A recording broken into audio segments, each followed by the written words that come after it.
বাঙালি মানেই মেলা, বাঙালি মানেই উৎসব। সে পুজোই হোক বা দোল, দীপাবলি হোক কিংবা বড়দিন বা আগত নিউ ইয়ার, উৎসবের আনন্দে মাতেন আট থেকে আসে। সেই ধারাই বজায় থাকলো বালি জগাছা দুর্গাপুর ১ নম্বর গ্রাম পঞ্চায়েতে। আয়োজন করা হলো বর্ষবরণের অনুষ্ঠানের।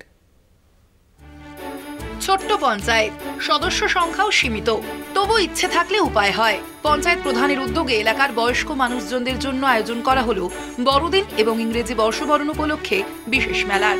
স্থানীয় মানুষকে সামান্য আনন্দ দিতেই বিশেষ উদ্যোগ বালি জগাছা ব্লকের দুর্গাপুর ১ নম্বর গ্রাম পঞ্চায়েতের। আমরা ঠাকুর দেখতে নিয়ে গেছিলাম ৬০ জনের উপর বয়স্ক মানুষজনকে আমরা ঠাকুর দেখতে আমাদের বার্লি, মটর, কন্যাগর, লিলুয়া সমস্ত দিকে নিয়ে গেছি। এটা রিয়েলাইজ করতে পেরেছি যেসব মানুষগুলো নিয়ে যাওয়ার কেউ নেই, পঞ্চায়েত আমরা আছি, পঞ্চায়েতের সদস্যরা আমরা একনিষ্ঠই সেই কাজটা করবো।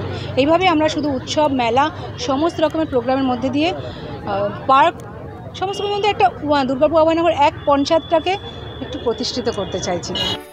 মেলা শুরু হয় বড়দিনের সন্ধ্যায়, চলবে ৩১শে ডিসেম্বর পর্যন্ত। আগাছার জঙ্গল সাফ করে জমিকে পার্কের রূপ দিয়ে শুরু হয়েছে এই মেলা উৎসব। দৃষ্টিনন্দন আলোকমালায় সজ্জিত মেলায় রয়েছে হরেক রকম পসরা, রয়েছে শীতের পিঠে থেকে বিরিয়ানি, গৃহস্থের টুকিটাকি, খেলনা, জিলিপি, চুড়ি, শীতের পোশাকও।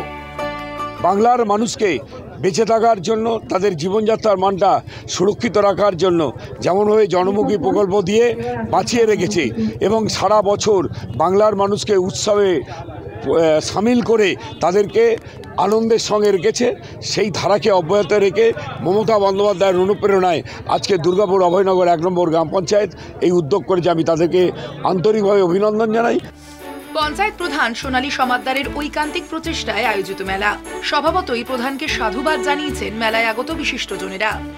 হাওড়া থেকে জগন্নাথ সামন্তের রিপোর্ট, কলকাতা টিভি।